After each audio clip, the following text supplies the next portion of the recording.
right. Hello, everyone. Welcome back to another episode of Startup Fuck Up. Today, I have CP joining me from String, and he has a very interesting journey to share and lessons around surviving bankruptcy. So, CP, why don't you introduce yourself? Tell us a bit about kind of who you are, what brought you to where you are today, and what motivates you. Yeah, sure. Thanks, Trent. Thanks for having me. I go by CP. I own a clothing brand called String. It's a streetwear brand for those who struggle with confidence. And my mission behind the brand itself is to help people elevate their confidence through style. Only because I think style not only does it make a good conversation starter while socializing, but it also helps a lot when you're in the confident mindset. It helps a lot to overcome some of the struggles that we notice on a day-to-day basis, especially someone introvert like myself, who has always struggled with confidence talking to people. Style and my appearance has helped me a lot over the past few months or the past year and a half to feel more confident about myself being around people and talking to them. Mm. Yeah, thanks for sharing. Before we jump into kind of your origin story and kind of figuring out why that confidence element is so important to you, I'm curious to hear what do you think are your top three values? And I'd like to ask this question to my guests because normally what I find is that many decisions that we face, what informs the route that we decide to choose, it's usually informed by the values that we have. So, for example, if you're a family person, you are probably less likely to be, jumping into risky opportunities. You're typically more conservative. You typically care a bit more about security and stability. So I'm curious to hear what are your personal values?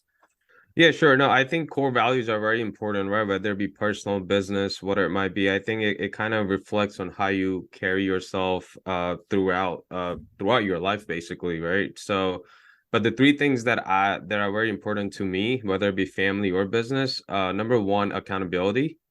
Number two, integrity, and number three, which is more of a business driven core value, is customer first, everything else last. Mhm. Cool. Thanks for sharing. Yep. So yeah, maybe tell us a bit about kind of what led to starting String. Yeah, so the string was just an idea. So the idea came to me first before I even made it relatable to my mission itself. So I had an idea for this outfit that I was actually looking for myself, shopping for myself a couple of years ago. I think it was the summer of 2020 when we were in lockdowns. And going around the internet, ordered a couple items from different websites, and and when I did get the product, it was something that well, first of all, the quality of it itself was really bad, something that I personally wouldn't want to wear if I were to go out. And plus, there wasn't as many options as I was looking for in terms of like the colors and combinations of colors that I was looking for. Mm-hmm. So I slept on the idea for about 9 months, and it was not until March of last year, so March 2021 is when I actually pulled the trigger, and I was like, you know what, I'm gonna go ahead and move forward with it, because you never know, like it's an idea is only an idea unless you actually do something with it, right? Because it's like we have ideas every day, but there's only very few who can actually execute them. So it was one of those things where I'm like, if I felt very confident about it, so I decided to move forward with it, and here we are, about a year and a half later. I launched about a couple months ago, so it's still new. Obviously, the journey itself has been pretty long, trying to understand everything about the clothing industry since I've never been in it before. So, but it's been a fun experience. Learned a lot throughout the process, and I really hope to carry on my message through the brand, and hopefully it will help those who have struggled like I have in the past. Mm-hmm. You mentioned a lot about the mission of kind of helping people through fashion build their own confidence. Tell me a bit about where that comes from. Yeah, so I believe when like if think about it, for example, like when you're going out to a party or an event or any sort of social gatherings, and when you dress up well, when you have your nice outfit on, it puts you in a really good mindset. You feel good about yourself, you feel very confident being around people. So my whole mission is around helping people elevate their confidence through style. And the way to do it is to, wearing different colors, expressing yourself through colors, and just coming off as a confident person overall, right? Whether it be at work, in an office, like in a meeting or something like that, or just socializing with your friends, like gatherings, like, happy hours or whatever it might be. I think having a good style puts you in a really good mindset. And when you're in that confident mindset, you just come off as a whole different person who's able to socialize without any anxieties of, like, being judged by others, or not feeling 100% in themselves. So I think style kind of helps with many different aspects, many different areas of life when it comes to feeling more confident about yourself.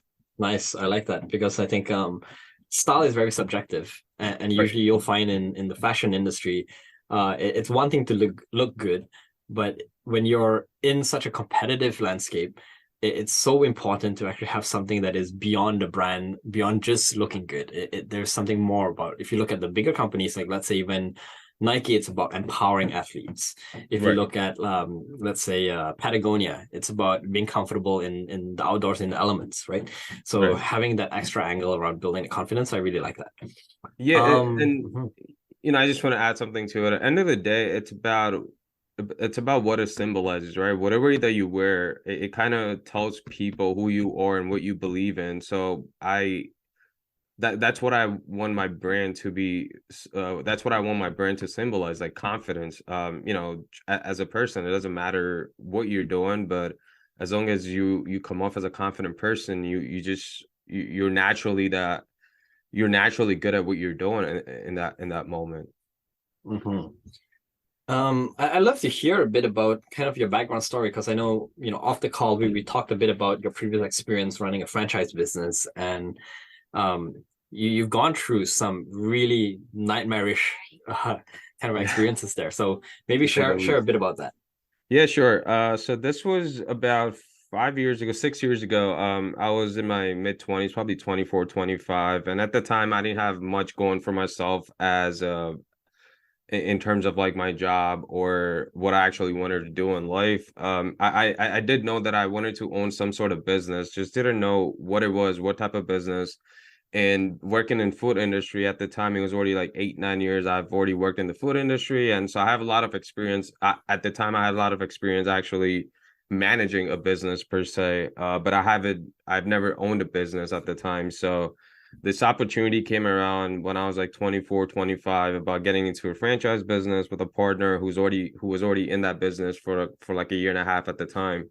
So, I thought that was like my calling. I was like, this is what I've been waiting for, and I think this is what's gonna set me up for the future, pretty much. But again, that was that, again, being at that young age, not having an experience owning a business, and just kind of just going into it blindly without any previous experience of owning a business. I learned a very tough lessons. I mean, I think, again, long just to summarize it, I came out of it 2 years later, completely failed at, like, the business itself failed in terms of like not generating enough revenue, not being able to meet expenses and whatnot, and we had to close the doors in about 9 months after launching the business itself. And I had to go through a personal bankruptcy because, I had so much debt that we took on from the bank itself to build the business, that I personally didn't have any way to pay back the lenders. So the only option that I had at the time was to go file for bankruptcy and kind of start from bottom up again. And that Mhm. was about 4 years ago that happened. Cool. There's so much to unpack in that. And Yeah. I bet it's fairly traumatic for you. So hopefully, I wouldn't kind of put any salt on Oh no, old wounds. I'm totally okay talking about it. Yeah, no, no. One of the things you mentioned was that at a time when you had no experience, it was kind of your first business, and your Hmm. partner had about 1 or 2 years of existing experience as well. How did you feel that kind of played into the partnership relationship, and kind of you not having maybe even the confidence of raising certain issues with him because you felt like maybe you were less experienced than he was? I'm not too sure if that was the case, but did you feel there was some sort of power dynamics there? Yeah, sure. So this partner that I worked with, it was a couple who were almost, I would say double my age, maybe little less than that. But again, it was someone that was much older than I was. So like, I guess there was that respect that I had to kind of give them, because I come from a culture where we respect our elders, we want to treat them a certain way, and we don't want to raise our voice in front of them. And again, I get it that none of that applies when you're in a business. But again, this was me going into it for the first time and not realizing that I should have separated those feelings, like personal feelings, from business, because business is business end of the day. But and so going into it, like things looked very, very workable, I guess, in terms of how much each party will be involved in running the business and the operation side of it. But there was also that aspect where I did not get the help that I was looking for at times, that I thought would have been very helpful to me, at least for the first, I don't know, 3 to 6 months. That would have helped me kind of create a solid base for myself, not only owning the business but managing the business itself. And their involvement, I mean, they were involved in some aspects, but not as much as I thought they would be, or at least or not as much as what we agreed upon going into the business. So Hmm. it did have a lot to do in terms of, like, me not being able to raise my voice, not confident enough in, like, talking back to them, because I don't know what they were gonna come back to me with. So Mhm. it was very new to me. Again, it's mainly because I had no experience dealing with a partner, dealing with a business. So it's like, you do your very first business with a partner, you have so much that you have to be aware of, that I wasn't going into it. So it was like I was getting all this heat from them for whatever reason, and there was only so much I could say to them or say back to them. So there was it was tough going into Mhm. it. But I mean, again, I learned my lesson. Again, it's like, uh hands-on experience is always better than Mm. anything. So I got that hands-on experience that I was looking for, to own a business and run a business, and how to manage a partnership if I ever were to get into a partnership business ever Mm. again. Mm. And without knowing them enough, I don't know if it was purely a bad partnership because they themselves were not very good partners, or like what would you say, what would you have done differently, either in terms of finding a better partner, or even if it was with them, what would you have done differently that would have probably helped manage the relationship a bit better? Yeah, I think that's a really good question, and I think there has to be few things that need to happen for a good partnership, right? First, doing a due diligence on the franchise itself, right? Obviously, going into it, I was, again, so excited about it, and there were so many good things we're told by the franchisor in terms of the revenue that we were going to bring in, the location, whatnot, that I personally overlooked a lot of the things that I realize that I should have focused more on that. So I think doing the due diligence of what type of business you're getting into, and if it's something suitable for the area that you're in, like especially Northeast, where the business was, people can get really picky about stuff. So that's something I should have made myself more, or I should have educated myself on more. And plus, the brand awareness and everything, see how if people even know about what the brand is, because it is from the South. So for it to travel up to the north, and for people to like it, it takes a while for people to, like, even get familiar with the franchise. So that was that aspect of it too, that Mhm. I didn't educate myself on. But then, and then, in terms of partnership, we met through a mutual friend, and at the time, obviously, it felt like, okay, this is something very workable. Because again, it was all like rainbows and flowers for me going into it. So there were a lot of things that I overlooked, but something that I didn't do was, first we didn't have like a proper working agreement in place. So it was more for just a handshake, nothing, um nothing concrete in terms of, like, how we were gonna each and how much we were each party was going to be involved.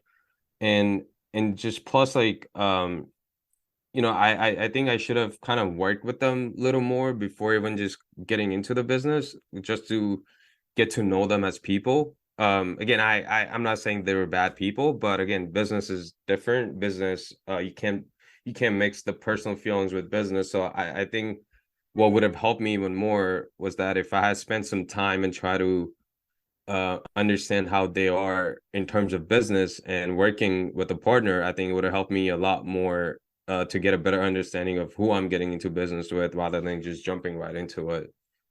So yeah, there were those things that I wish I had done earlier in the process rather than just blindly going into it and Mm, not doing my due diligence in all areas. yeah. You talked a bit about the franchise element. I'm curious to hear more on that because a lot of our listeners typically are entrepreneurs who start their own businesses instead of buying over or starting a franchise. What Mhm. would you say are some things that people need to know about when they go into a franchise that they might not otherwise think about if they're running their own business? Yeah, and yeah, this is a good question because again, this is something that I fail to do. So if whoever's listening to this and if they're thinking about getting into any sort of franchise business, doesn't matter, food, beverage, whatever it might be, um, find out if there's a demand for it in the area, right? There's service you can do.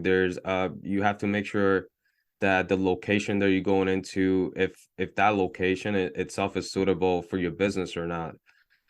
Just because a franchisor, quote unquote, is giving you a nice they're what's that word I'm looking for? If they're saying that you're going to be making X amount of money, doesn't necessarily mean that you will make that money, right? Because again, they wouldn't put that on a paper because then they would be held accountable for that. But just because they think that you're going to generate a lot of revenue doesn't mean you always will. So you want to identify what the people want in that area, or yeah, in the area that you're thinking about opening up that particular franchise, and then find out if that's something even workable, like in terms of your competition, what's around in that area, maybe within that 3 to 5 mile radius, like what other shops are there that which are similar to yours and what type of revenue they're bringing in on a day-to-day, compare the prices, quality of the item, and just make sure that you have the numbers down properly. End of the day, your margins is what matters. So if you're able to provide something better that's already in the market and be able to hit those margins, then it would be a good fit. But just survey the area on your own. Don't just rely on the franchisor to do all the due diligence for you. You can actually go out and talk to other businesses or in that area, see how they're doing in terms of revenue and what people are asking for, and then go and then think about starting a franchise, any sort of franchise for that Yeah. matter. And I think that applies to not only franchise businesses as well, but any kind of business. Yeah, If you run your own, you got to figure out demand before you decide to launch in a region. exactly. Yeah, any small businesses, mom and pop shop, brick and mortar business, anything you do, just do your due diligence and survey the area before going into it. Because Yeah. yeah, especially like for brick and mortar, your overhead is so much because you have to pay your rent, construction, your utilities. Like there's so much overhead going into the business that if you don't have enough working capital for at least for the first year or two, then it's gonna be very hard for you to survive in Mhm. any area for Yeah. sure. And I'm assuming that you chose a franchise because generally when you franchise something, there are certain benefits that come with a franchise. Like for example, there's that brand recognition. You don't have to build a brand from scratch. Right. They might have certain processes in place already that you can just copy paste and use right away instead of trying to figure out everything from scratch. Correct. And maybe they might even be able to help with marketing and possibly even some sales as well. Like, would those some of the considerations that you put into selecting a franchise? Yes, I did, right? So again, the franchise that I got into was very young compared to like the competitors out there. Mhm. But what I actually really liked about them was the quality of their item. The quality of their product was really good, which actually stood out to me a lot more than any other competitors out there. So Mhm. that was one of the main reasons why I chose to get into it. But not only that, I thought since it at the time when I got into it, their revenue was really good. All the locations were doing very good in terms of business, like in the Northeast and the Midwest and whatnot, where it Mhm. was where like in that area, the franchise itself was pretty brand new and the awareness wasn't as much. But again, I was going for the quality of their product, and I thought that's what would make us stand apart from other competitors. Yeah. Um, But yeah, in terms of marketing, I mean, I think that's something that I did not personally look into more, which I should have. Hmm.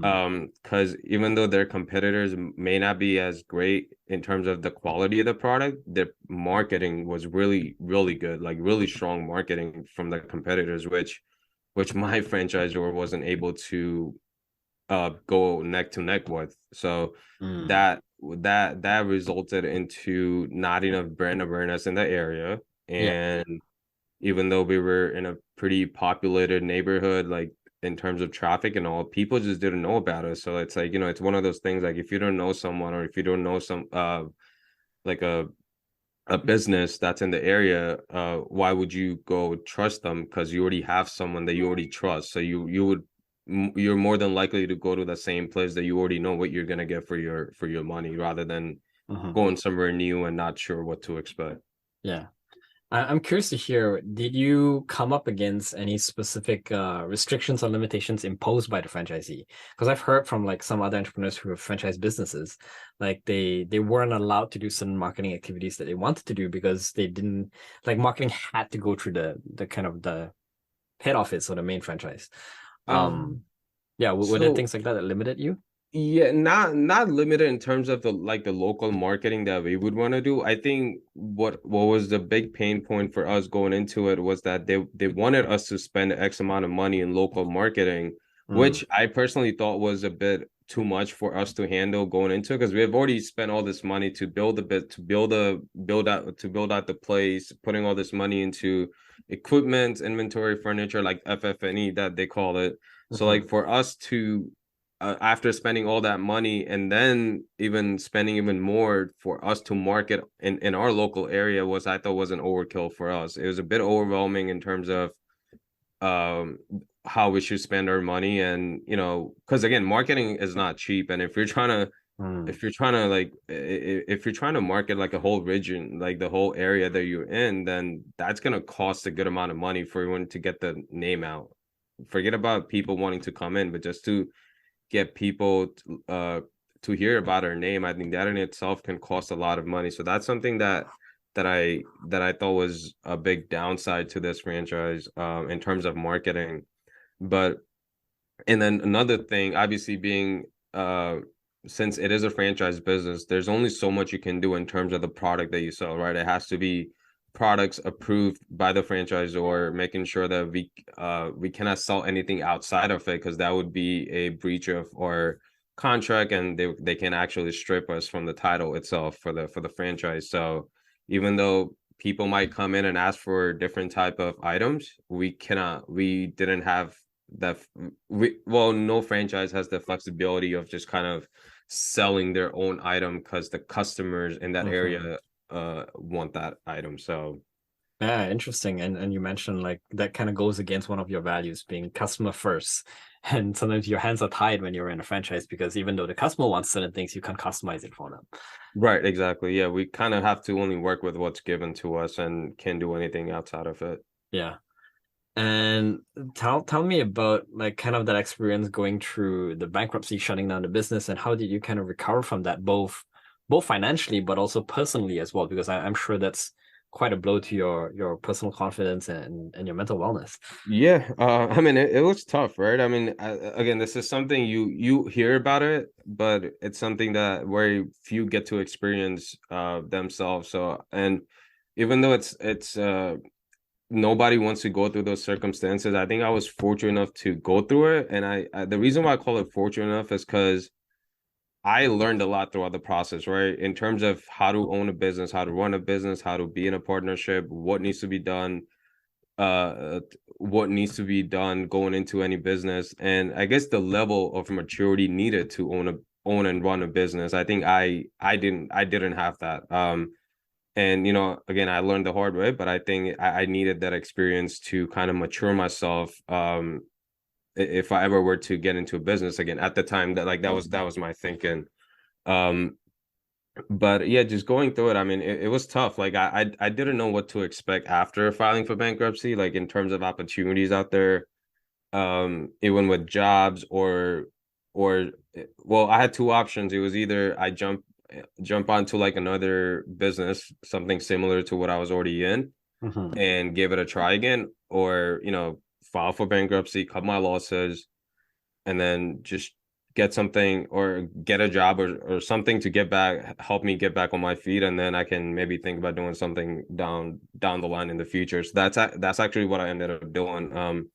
Started working like a 9 to 5 corporate job, and saving money, putting like stuff in place so that I can kind of get back on my feet myself, and build that credit that I actually just lost. I actually had a pretty good credit, to be honest. I had a good credit history, good credit score, kind of lost all of it with just one signature, all got wiped out. So I had to focus on building that first, a good credit history, and at the same time try to find a job where I can help myself get back on my feet, and then think about if I want to do something in the future.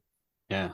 And I'm curious, maybe not necessarily with this current business that you're running with String, but has that changed your perspective on, let's say, running it as a sole proprietor, where it's all the liability falls under your own shoulders, versus incorporating as a business and having the business hold the liability, so that in the future, if you let's say you go through a similar situation again, the business is the one that goes through bankruptcy and not your personal credit as well. Yeah, no, I thought about it going into it, but again, so this is I'm starting off as a sole proprietor for this business that I'm in right now. Obviously it's a startup for now. I'm doing it on my own.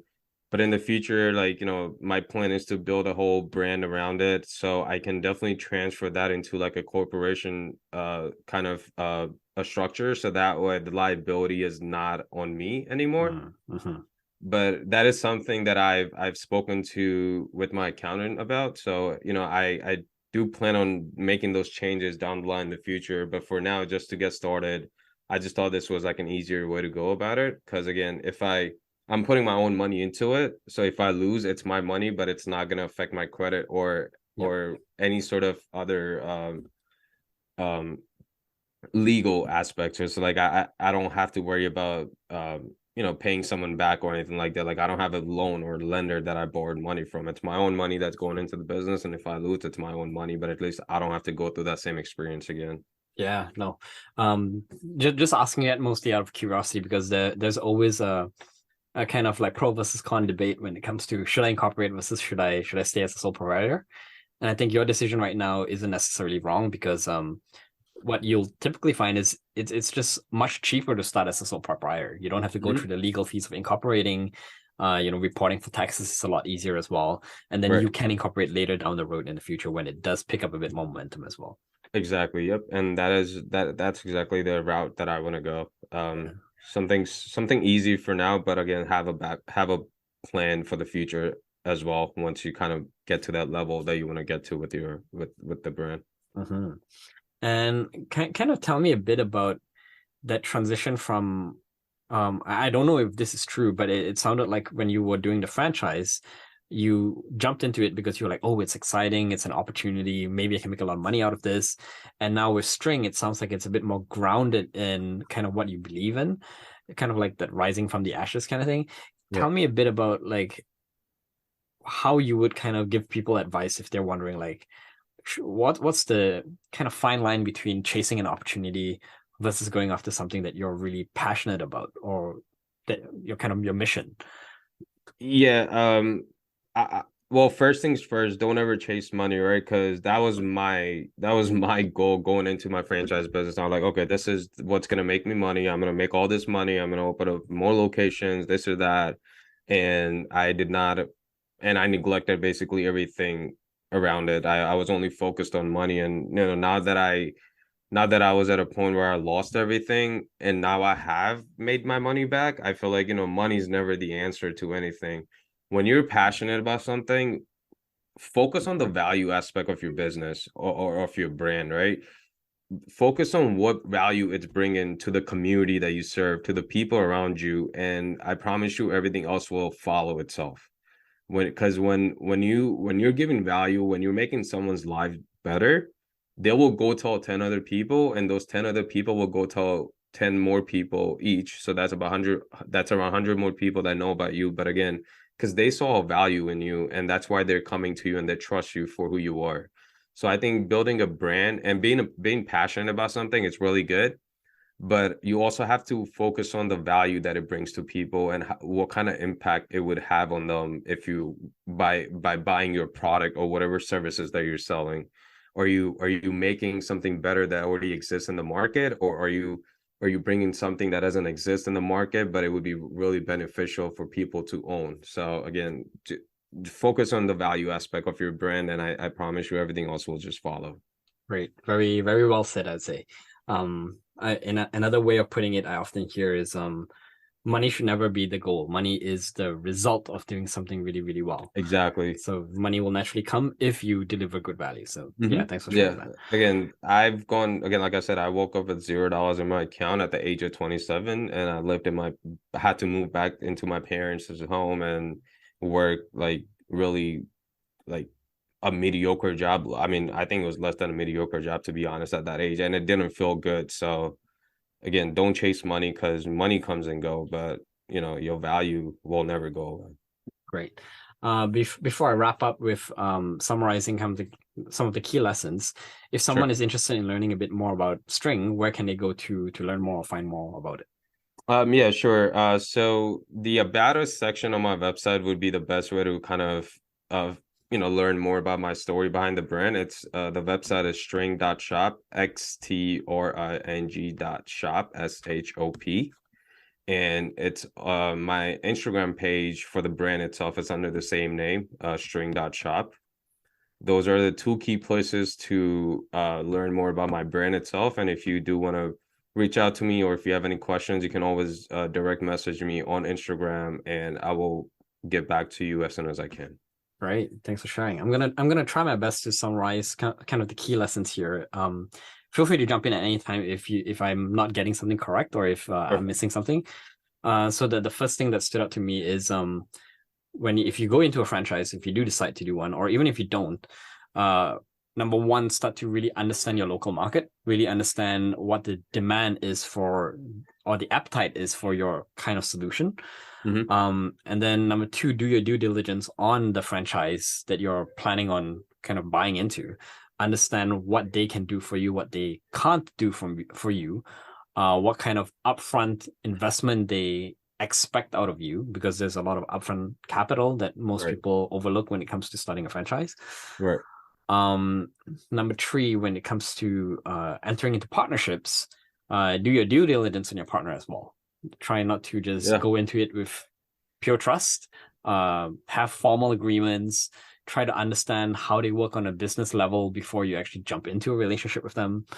So that's the third one I picked out.